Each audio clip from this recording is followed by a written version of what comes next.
ఓం శ్రీమాత్రే నమః. శ్రీ గురుభ్యో నమః. శ్రీ లలితా స్తవరత్నం ఆర్య ద్విషతి. వందే గజేంద్రవదనం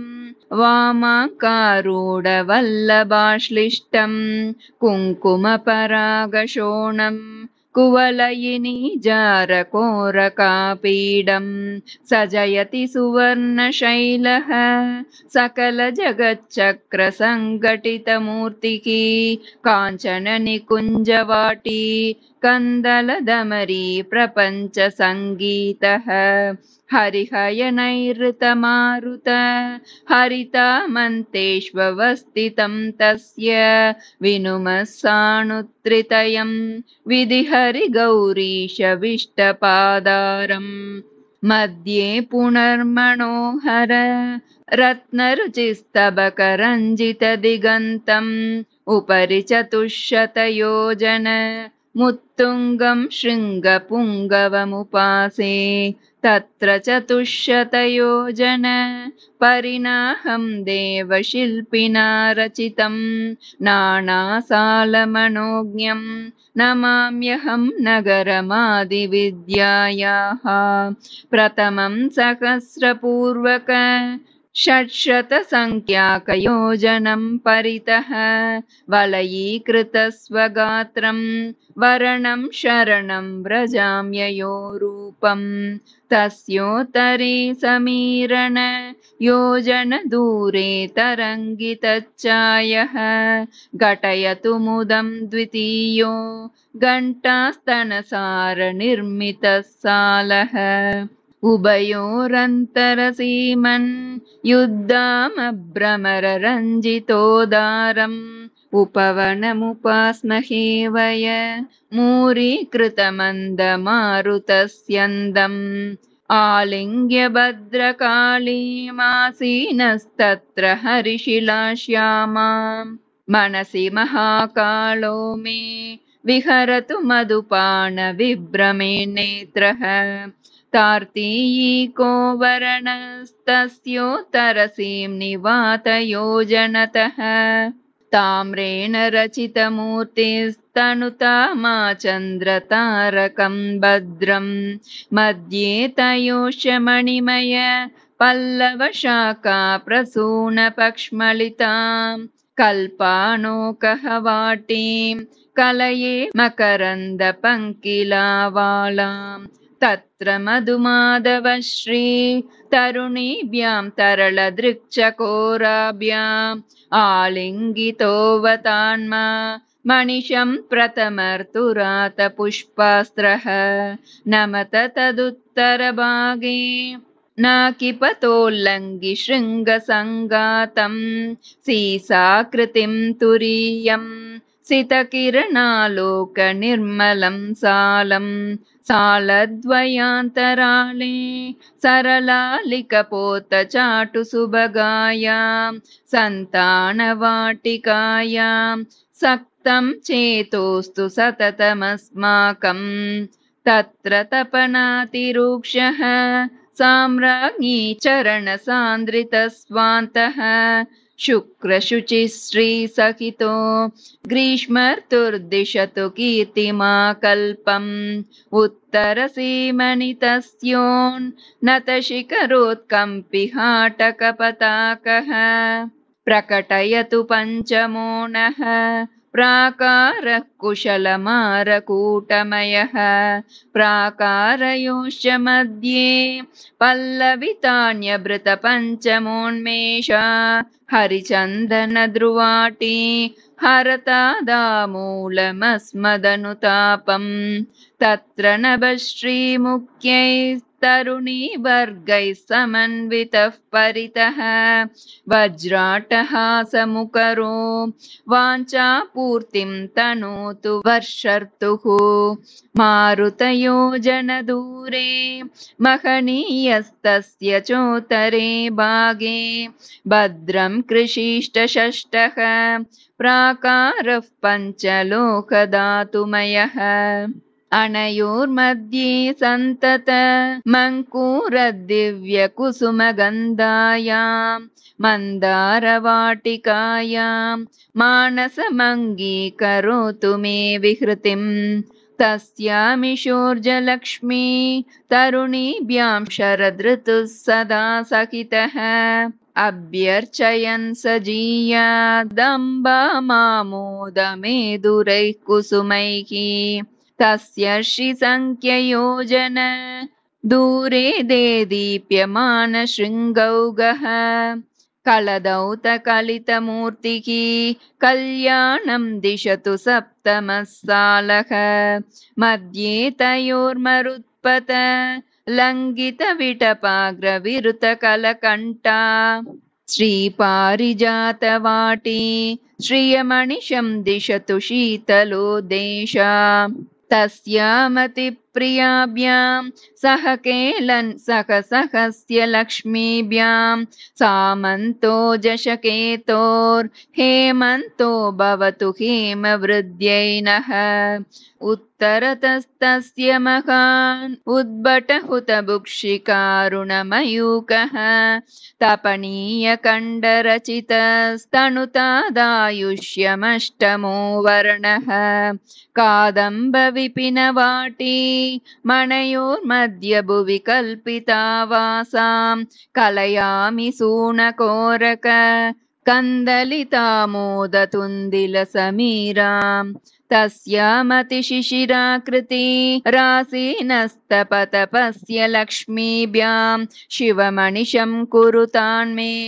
शिशिरर्तुः सतत शीतलदिगन्तः तस्यां कदम्बवाट्यां तत्प्रसवामोदमिलितमधुगन्धं सप्तावरणमनोज्ञं शरणं समुपैमि मन्त्रिणी शरणं तत्रालये विशाले तपनीया रचिततरलसोपाने माणिक्यमण्डपान्तर्महिते सिंहासने सुमणिकचिते बिन्दुत्रिपञ्चकोण विपन्नृपवसुवेददलकुरे काड्ये चक्रे सदा निविष्टां षष्ट्यष्टत्रिंशदक्षरेषाणि तापिञ्च मे च काबां ताळीदलघटितकर्णताटङ्गां ताम्बूलपूरितमुखीं ताम्रादरबिम्बदृष्टदरहासां कुङ्कुमपङ्किलदेहां कुवलयजीवातुषावकवतंसां कोकणदशोणचरणां कोकिलनिक्वाणकोमलालापां वामाङ्गगलितचूलीं वनमाल्यकदम्बमालिकाभरणां ताललन्तिकाञ्चित मुग्धालिकमिलितचित्रकोदारां करविधृतकीरशावक कलनिनदव्यत्तनिखिलनिगमार्तां वामकुचसङ्गिवीणावादन सौख्यार्धमीलिताक्षियुगाम् आपाटलां शुकदरामादिरसोन्मेष वासितकटाक्षाम् आम्नाय सारगुलिकामाद्यां सङ्गीतमातृकां वन्दे तस्य च सुवर्णसालस्योत्तरतस्तरुण कुङ्कुमच्चायः शमयतु मम सन्तापं सालो नवमः स पुष्परागमयः अनयोरन्तरवसुधाः प्रणुमः प्रत्यग्रपुष्परागमयीः सिंहासनेश्वरी मनोचिन्तन निस्तन्द्रसिद्धनीरन्ध्राः तत्सालोत्तरदेशे तरुणजपाकिरणधोरणि शोणः प्रशमयतु पद्मराग प्राकारो मम पराभवं दशमः अन्तरभूकृतवासान् अनयोरपनीतचित्तवैमत्यान् चक्रे श्रीपदभक्तां चारणवर्गान् हर्निशं कलये सारङ्गवाहयोजनदूरे सङ्घटितकेतनस्तस्य गोमेदकेन रचितो गोपायतु मां समुन्नतः सालः वप्रद्वयान्तरोर्व्यां वटुकैर्विविधैश्च योगिनी बृन्दैः सततं समर्चिताया सङ्कर्षण्याः प्रणौमि चरणाब्जम् तापसयोजनदूरे तस्य समुत्तुङ्गगोपुरोपेतः वाञ्छापूर्त्यै भवतात् वज्रमणिनिकरनिर्मितो वप्रः वर्णद्वितयान्तरतो वासजुषो विहितमधुरसास्वदाः रम्भादिविबुधवेश्या रचयन्तु महान्तमस्मदानन्दम् तत्र सदा प्रवहन्ति तटिनी वज्राभिधाचिरं जीयात् चटुलोर्मिजालनृत्यात् कलहंसी कुलकलक्वणितपुष्टा रोदसी तस्या रुचिरे वज्रेशि जयति वज्रभूषाढ्या वज्रप्रदानतोषित वज्रिमुखत्रिदश विनुत चारित्रा तस्योदीच्यां हरितिस्तव कितशुषमावलीडवियदन्तः वैडूर्यरत्नरचितो वैमल्यं दिशतु चेतसो वर्णः अधिमध्यमेतयोः पुनः अम्बाचरणावलम्बितस्वान्तान् कार्कोटकादिनागान् कलयामः किं च बलिमुखान् दनुजान् गन्धवः सङ्ख्ययोजन दूरे गगनोर्ध्वजाङ्गिकस्तस्य वासवमणिप्रणीतो वरणो बहलयतु वैदुषीं विशदाम् मध्यक्षूण्यमणयोर्महेन्द्रनीलात्मकानि च सरांसि शातोदरी सहायान् भूपालानपि पुनः पुनः प्रणुमः आशुगयोजनदूरे तस्योर्ध्वं कान्तिधवलितदिगन्तः मुक्ता विरचितगात्रो मुहुरस्माकं मुदे भवतु सालः आवृत्योरधिमध्यं पूर्वस्यां दिशि पुरन्दर श्रीमान् अभ्रमुविटादिरूढो विभ्रममस्माकमनिशमातनुतात् तत्कोणे व्यजनस्रुतोमरपात्रश्रुवान्नशक्तिधरः स्वाहा स्वदा समेतः सुकयतु मां हव्यवाहनः सुचिरं दक्षिणदिगन्तराळे दण्डधरो नीलनीरदच्चायः त्रिपुरापदाब्जभक्तस्तिरयतु मम निखिलमहं साम्निकरम् तस्यैव पश्चिमायां दिशि दलितेन्दीवरप्रभाष्यामः केटासि यष्टिधारी केदानपणयतु यातु दानो मे तस्या उत्तरदेशे धवलाङ्गो विपुलजशवरारूढः पाशायुधातपाणिः पाशी विदलयतु पाशजालानि वन्दे तदुत्तरहरित्कोणे वायुं चमूरुवरवाहम् कोरकिततत्त्वबोधान् गोरक्षप्रमुखयोगिनोऽपि मुहुः तरुणीरिडा प्रदानास्तिस्रो वा तस्य कृतवासाः प्रत्यग्रकापिशायन पाणपरिभ्रान्तलोचनाः कलये तल्लोकपूर्वभागे दनदं ध्यायामि शेवदिकुलेशम् अपि माणिभद्रमुख्यान् अम्बाचरणावलम्बिनो यक्षान् तस्यैव पूर्वसीमनि तपनीया रचित गोपुरे नगरे कात्यायनी सहायं कलये शीतांशुकण्डचूडालम् तत्पुरषोडशभरणस्तलभाजस्तरुणचन्द्रचूडालान् रुद्राध्याये पठितान् रुद्राणि सहचरान् भजे रुद्रान् पवमानसङ्ख्ययोजन दूरे बालतृन्मेचकस्तस्य सालो मरकतरचितः सम्पदमचलां श्रियं च पुष्णातु आवृतियुग्मान्तरतो हरितमणिनिवहमेचके देशे हाटकताली विपिनं हालाघटघटितविटपमाकलये तत्रैव मन्त्रिणी गृहपरिणाहं तरलकेतनं सदनं मरकतसौधमनोज्ञं दद्यादायुंषि दण्डनाथायाः सदने तत्र हरिन्मणि सङ्घटिते मण्डपे शतस्तम्भे कार्तस्वरमये पीठे कनकमयाम्बुरुहकर्णिका मध्ये बिन्दुत्रिकोणवर्तुल षडष्ट्रवृत्तद्वयान्विते चक्रे सञ्चारिणि दशोत्तर शतानमनुराजकमलकलहंसी कोलवदना कुशेशय नयना कोकारिमण्डितशिखण्डा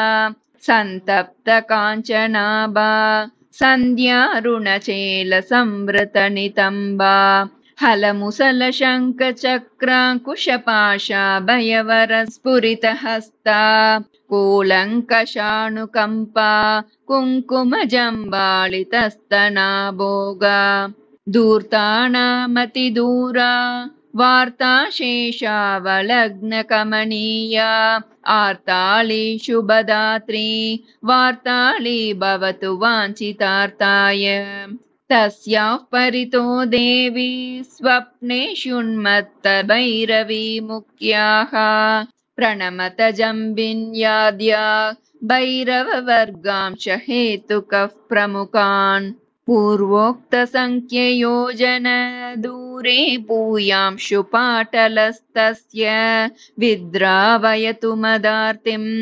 विद्रुमसालो विशङ्कटद्वारः आवरणयोरहर्निशम् अन्तर्भूमौ प्रकाशशालिन्याम् आसीनमम्बुजासनम् अभिनवसिन्दूरगौरमहमीडे वर्णस्य तस्य मारुत योजनतो विपुलगोपुरद्वारः सालो नानारत्नैः सङ्घटिताङ्गः कृषिष्टमदभीष्टम् अन्तरकक्ष्यामणयो रविरलशोभापि चण्डिलोद्देशां माणिक्यमण्डपाख्यां महतीमधिहृदयमनिशमाकलये तत्र स्थितं प्रसन्नं तरुणतमालप्रवालकिरणाभं कर्णावलम्बिकुण्डल कन्दलिताभिषु कवचितकपोलम् शोणादरं शुचिस्मिर मेणाकवदनमेदमानकृपं मुग्धैनमदविशेषक मुद्रितनिटिलेन्दुरेकिकारुचिरं नाळीकदलसहोदर नयनाचलघटितमनसि जाकूतम् कमलाकटिनपयोदर कस्तूरी गुसृणपङ्किलोरस्कं चाम्पेयगन्धिकैश्यं शम्पासब्रह्मचारि कौशेयं श्रीवत्सकौस्तुभधरं श्रितजनरक्षाधुरीनचरणाब्जं कम्बुसुदर्शनविलसत् करपद्मं कण्ठलोलवनमालं मुचुकुन्दमोक्षफलदं मुकुन्दमानन्दकन्दमवलम्बे तद्वर्णोत्तरभागे तारापतिबिम्बचुम्बिनिजशृङ्गः विविधमणिगणघटितो वितरतु सालो विनिर्मलां दिशनाम् प्राकारद्वितयान्तर कक्ष्यां पृथुरत्ननिकरसङ्कीर्णां नमत सहस्रस्तम्भक मण्डपनाम्नातिविश्रुतां प्रणुमस्तत्र भवानी सहचरमीशानमिन्दुकण्डधरम् शृङ्गारनायिका मनुशीलनबाजोऽपि भृङ्गिनन्दिमुखान् तस्यैनवाकयोजन दूरे वन्दे मनोमयं वप्रम् अङ्कुरन्मणिकिरणामन्तरकक्ष्यां च निर्मलामणयोः तत्रैवामृतवापीं तरलतरङ्गावलीडतटयुग्मां मुक्तामयकलहंसी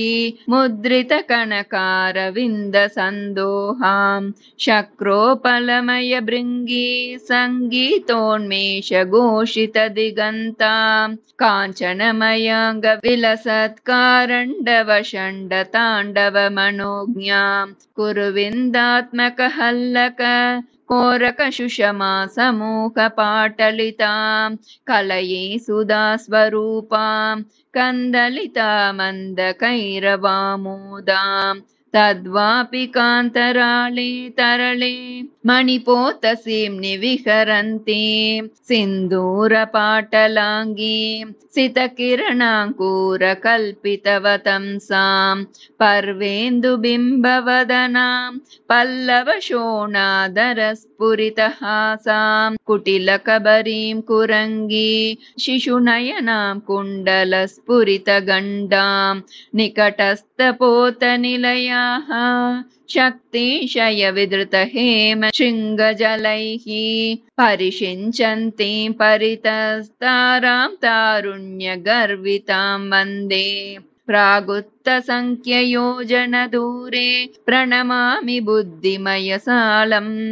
अनयोरन्तरकक्ष्याम् अष्टापदपुष्टमेदिनीं रुचिराम् कादम्बरीनिदानां कलयां यानन्दवापिकां तस्यां शोणाश्मणिवहनिर्मित सोपानश्रेणिशोभमानतटीं माणिक्यतरणिनिलयां मध्ये तस्यामदारुणकपोलाम् अमृतेशीत्यभिधानामन्तः कलयामि वारुणीं देवीम् सौवर्णकेणिपातन हस्ता सौन्दर्यगर्विता देव्यः तत्पुरतस्थितिबाजो वितरन्त्वस्माकमायुषो वृद्धिं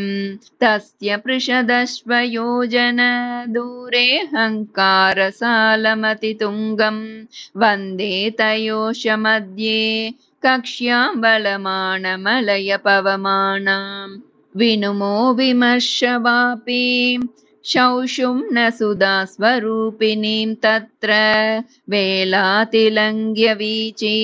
कोलाहलभरितकूलवनवाटीं तत्रैव सलिलमध्ये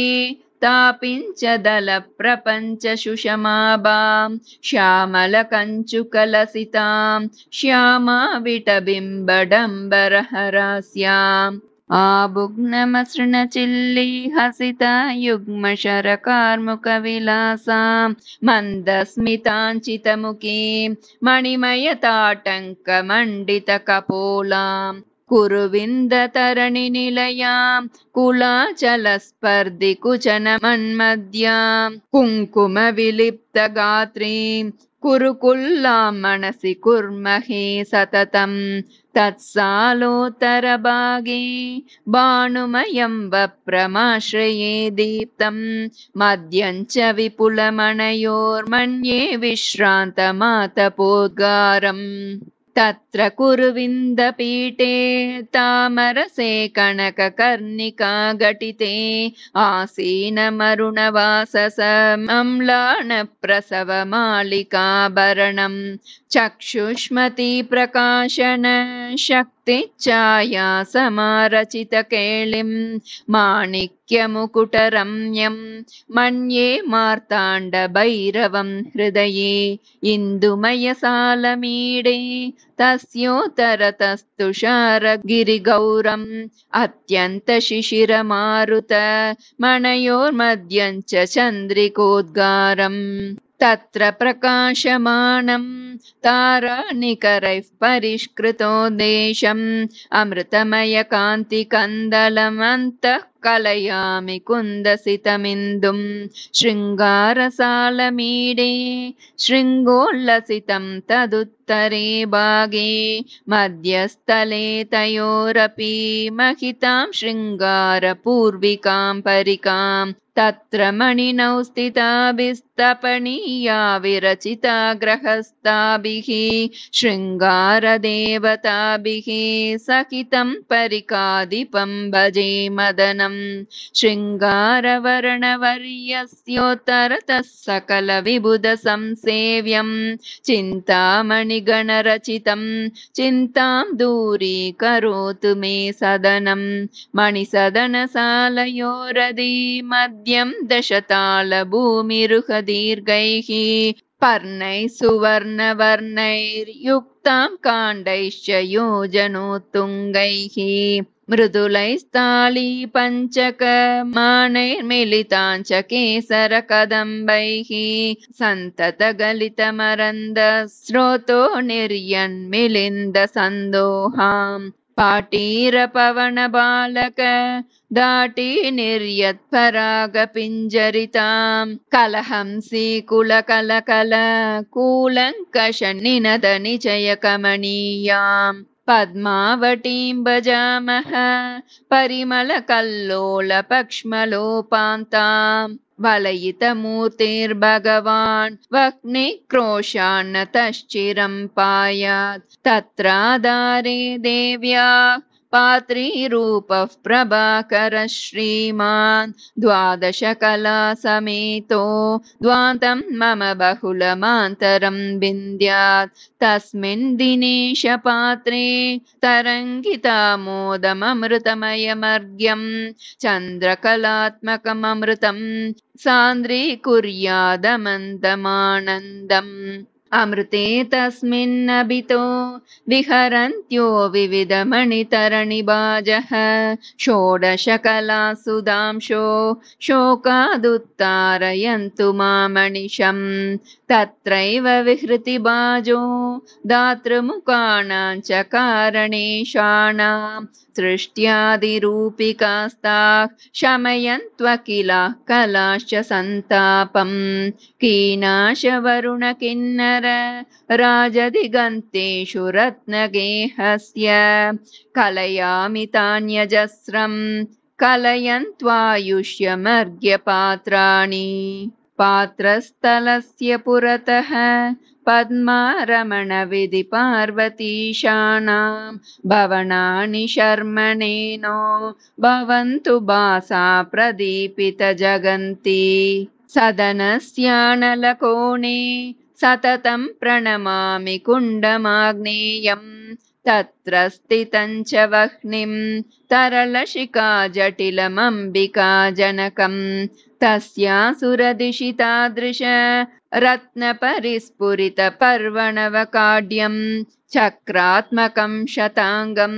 शतयोजनमुन्नतं भजे दिव्यं तत्रैव दिशि निषन्नं तपनीयध्वज परम्पराश्लिष्टं रथमपरं च भवान्या रचयामो मनसि रत्नमयचूडं भवनस्य वायुभागे परिष्कृतो विविधवैजयन्तीभिः रचयतु मुदं रतेन्द्रः सचिवेशान्या समस्तवन्द्यायाः कुर्मोदिहृदयमनिशं क्रोडास्याया शताङ्गमूर्धन्यं रुद्रदिशि रत्नदाम्नो रुचिरशलाका प्रपञ्चकञ्चुकितं परितो देवी दाम्नः प्रणीतवासा मनुस्वरूपिण्यः कुर्वन्तु रश्मिमाला कृतयः कुशलानि देवता निखिलाः प्राग्द्वारस्य भवानी दाम्नः पार्श्वद्वया रचितवासे मातङ्गी किटिमुख्यौ मणिसदने मनसि भावयामि चिरं योजनयुगला भोगा तत्क्रोशपरिणाहयैव भित्त्या च चिन्तामणिगृहभूमिर्जीया दाम्नाय मयचतुर्द्वारा द्वारे द्वारे दाम्नः पिण्डीभूता नवीनबिम्बाभाः विदधतु विपुलां कीर्तिं दिव्यालौहित्यसिद्ध्यो देव्यः मणिसदनस्यान्तरतो महनीये रत्नवेदिका मध्ये बिन्दुमयचक्रमीडे पीठानामुपरि विरचिता वासं चक्राणां सकलानां प्रथममदस्सीमफलकवास्तव्याः अणिमादिसिद्धयो मामवन्तु देवि प्रभास्वरूपिण्यः अणिमादिसिद्धिफलकस्योपरि हरिणाङ्कखण्डकृतचूडाः भद्रं पक्ष्मलयन्तु ब्राह्मी प्रमुखाश्च मातरोऽस्माकम् तस्योपरि मणिफलके तारुण्योत्तुङ्गपीनकुचभाराः संक्षोभिनी प्रदानाः भ्रान्तिविद्रावयन्तु दशमुद्राः फलकत्रयस्वरूपे पृतुले त्रैलोक्यमोहने चक्रे दिव्यन्तु प्रकटाख्यास्तासां कर्त्री च भगवती त्रिपुरा तदुपरि विपुले दिष्ण्ये तरलदृशस्तरुणकोकनदभासः कामाकर्षिण्याद्याः कलये देवी कलादरशिखण्डाः सर्वाशा परिपूरकचक्रेऽस्मिन् गुप्तयोगिनी सेव्याः त्रिपुरेशि मम दुरितं तुद्यात् कण्ठावलम्बिमणिहारा तस्योपरि मणिपीठे ताम्राम्बोरुहदलप्रभाशोणाः ध्यायाम्यनङ्गकुसुमा प्रमुखा देवीश विधृतकूर्पासाः संक्षोभकारकेऽस्मिंश्चक्रे स्त्री त्रिपुरसुन्दरी साक्षात् गोत्री गुप्ततराख्याः गोपायतु मां कृपादया दृष्ट्या संक्षोभिनी प्रदानाः शक्तिस्तस्योर्ध्ववलयकृतवासाः आलोलनीलवेणीरन्तः कलयामि यौवनोन्मत्ताः सौभाग्यदायकेऽस्मिंश्चक्रेषि त्रिपुरवासिनी जीयात् शक्तिश्च सम्प्रदायाभिदाः समस्ताः प्रमोदयन्त्वनिशं मणिपीठोपरि तासां महति चतुर्हस्तविस्तृते वलये सन्ततविरचितवासाः शक्तिः कलयामि सर्वसिद्धिमुखाः सर्वार्थसाधकाख्ये चक्रे मुष्मिन् समस्तफलदात्री त्रिपुरा श्रीर्मम कुशलम् दिशतादुत्तीर्णयोगिनी सेव्या तासां निलयस्योपरि दिष्ण्ये कौसुम्बकञ्चुकमनोज्ञाः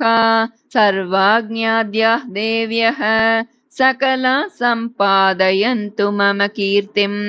चक्रे समस्तरक्षा करणां यस्मिन् समस्तजनसेव्यां मनसि निगर्भा सहितां मन्ये श्रीत्रिपुरमालिनीं देवीं सर्वज्ञसदनस्योपरि चक्रे विपुले समाकलितगेहाः वन्दे वशिनी मुख्याः शक्तिसिन्दूररेणुरुचः श्रीसर्वरोगहराख्यचक्रेऽस्मिंस्त्रिपुरपूर्विकां सिद्धां वन्दे रहस्यनाम्ना वेद्याभिः सदा सेव्याम् वशिनी गृहोपरिष्टाद् विंशतिहस्तोन्नते महापीठे शमयन्तु शत्रुवृन्दं शस्त्राण्यस्त्राणि चादिदम्पत्योः शस्त्रसदनोपरिष्टाद् वलये बलवैरिरत्नसङ्घटिते कामेश्वरी प्रदानाः कलये देवी समस्तजनवन्द्याः चक्रेत्र सर्वसिद्धिप्रदनामणि सर्वफलदात्री त्रिपुरां भावतु सततं परा पररहस्य योगिनी सेव्या कामेश्वरी गृहोपरि वलये द्विविधमनुसम्प्रदायज्ञाः चत्वारो युगनाथा जयन्तु मित्रेश पूर्वकाः गुरवः नाथभवनोपरिष्टान्नानारत्नचयमेदुरे पीठे कामेश्याद्या नित्याः कलयन्तु मुदं तिथिस्वरूपिण्यः नित्यासदनस्योपरि निर्मलमणिनिवह विरचिते दिष्ण्ये कुशलं षडङ्गदेव्यः कलयन्त्वस्माकमुत्तरलनेत्राः सदनस्योपरि तासां सर्वानन्दमयनामके बिन्दौ पञ्चब्रह्माकारां मञ्चं प्रणमामि मणिगणाकीर्णम्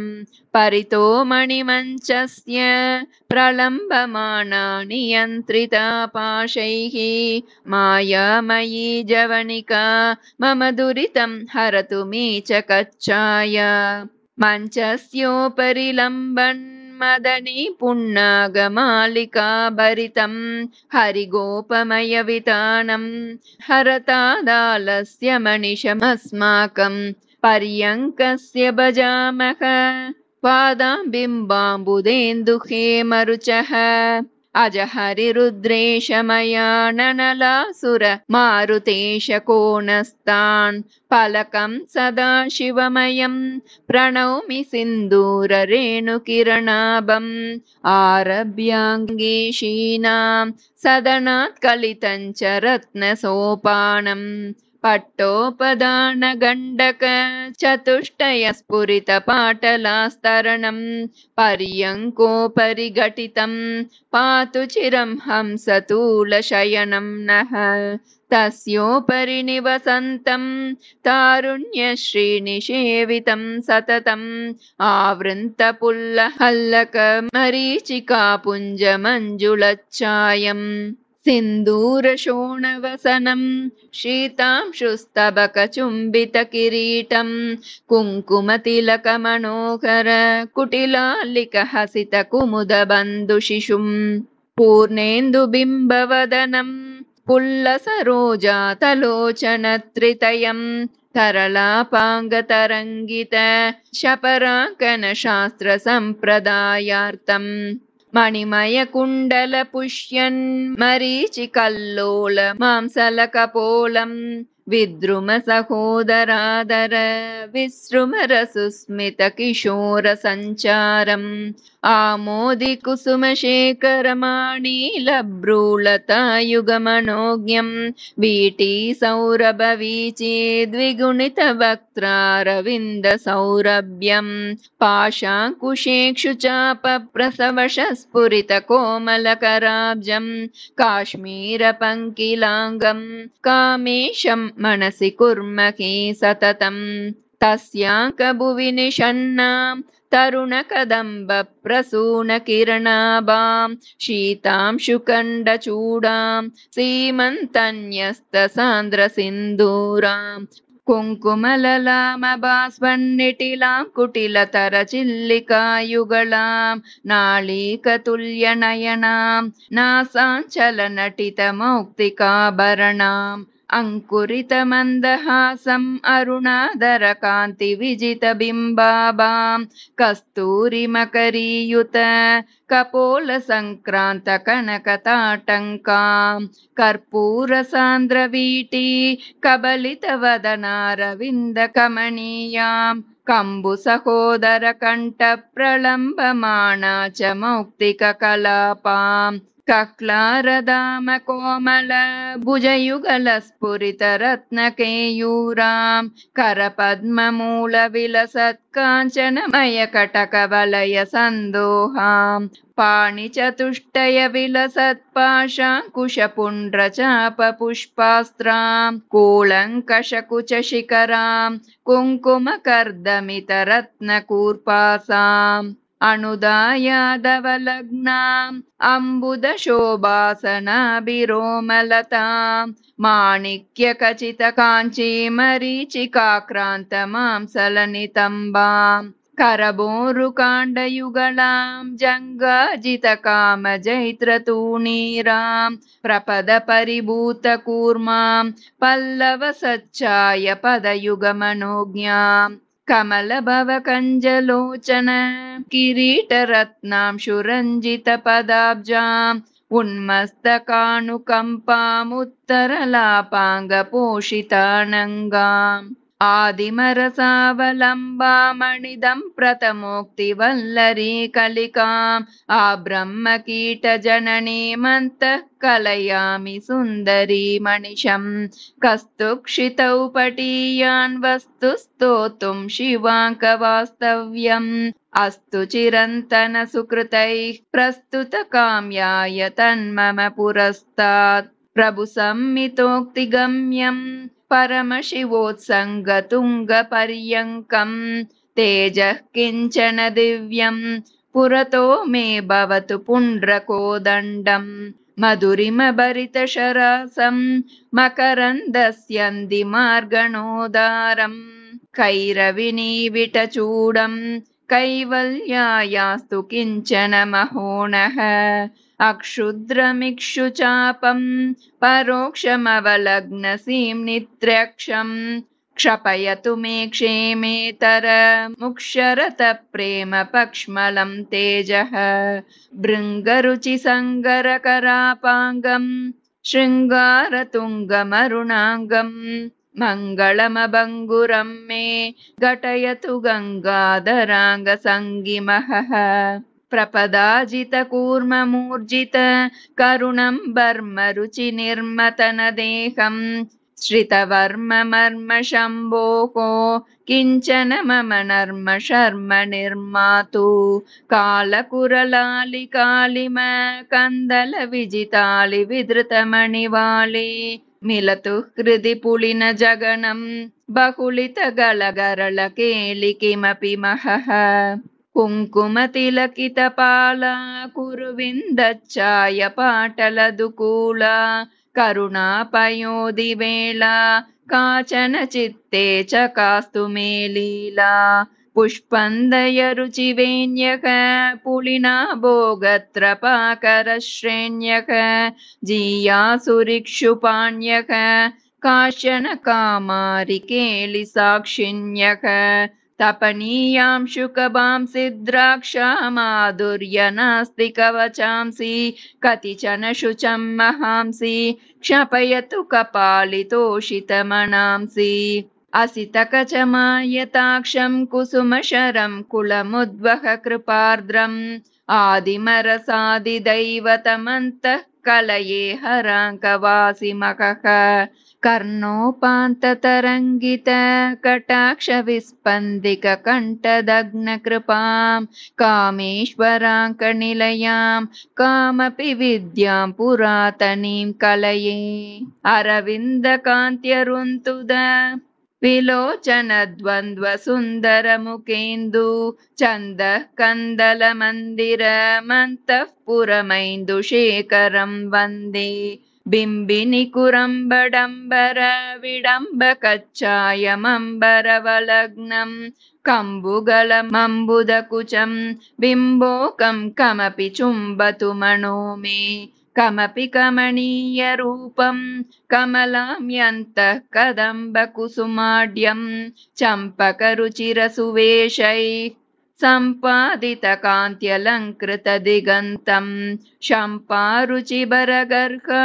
सम्पादककान्तिकवचितदिगन्तं सिद्धान्तं निगमानां शुद्धान्तं किमपि शूलिनः कलये उद्यादिनकरशोणानुत्पलबन्धुस्तनन्दया पीडान् करकलितपुण्ड्रचापान् कलये कानपि कपर्दिनः प्राणान् रशनालसज्जगणया रसना जीवातु चापबासुरया घ्राणायुष्करशरया घ्रातं चित्तं कयापि वासनया सरसिजसहयुद्वदृशा शम्पालतिकासनाभिविग्रहया भासा कयापि चेतो नासा मणिशोभिवदनया भरितम् नवयावकाबसि चयान्वितया गजयानया दया परया धृतया मिनीशकलया धिया कयापि क्षता मया हि वयम् अलमलमकुसुमबाणैरबिम्बशोणैरपुण्ड्रकोदण्डैः अकुमुदबान्धवचूडैरन्यैरिह जगति दैवतं मन्यैः कुवलयसदृक्षनयनैः कुलगिरिकूटस्थबन्धुकुचभारैः करुणास्पन्दिकटाक्षैः कवचितचित्तोऽस्मि कतिपयैः कुतुकैः नतजनसुलभाय नमो नाळीकसनाभिलोचनाय नमः नन्दितगिरिशाय नमो महसे नवनीपपाटलाय नमः कादम्बकुसुमदाम्ने कायच्चायाकनायितार्यम्ने सीम्ने चिरन्तनगिरां भूम्ने कस्मैचिदाददे प्रणतिम् कुटिलकबरीबरेभ्यः कुङ्कुमसब्रह्मचारिकिरणेभ्यः कूलङ्कषस्तनेभ्यः कुर्मः प्रणतिं कुलाद्रिकुतुकेभ्यः कोकणदशोणचरणात् कोमलकुरलालिविजितशैवालात् उत्पलसगन्धिनयनात् दुररीकुर्मो न देवतमान्याम् आपाटलादराणामानीलस्निग्धबर्बरकचानाम् आम्नाय जीवनानामाकूतानां हरस्य दासोऽहम् पुङ्कितविलासहासस्फुरितासु पुराहिताङ्कनिलयासु मग्नं मनोमदीयम् कास्वपि कामारिजीवनाडीषु ललिता पातु शिरो मे ललाटमम्बा च मधुमतीरूपा भ्रूयुग्मञ्च भवानी पुष्पशरा पातु लोचनद्वन्द्वम् पायान्ना साम्बाला सुभगा दन्ताश्च सुन्दरी जिह्वाम् अधरोष्टमादिशक्तिश्चक्रेशी पातु मे चिरं चिबुकम् कामेश्वरी च कर्णौ कामाक्षी पातु गण्डयोर्युगलम् शृङ्गारनायिका व्याद्वदनं सिंहासनेश्वरी च गलम् स्कन्दप्रसूश्च पातु स्कन्दौ बाहू च पाटलाङ्गी मे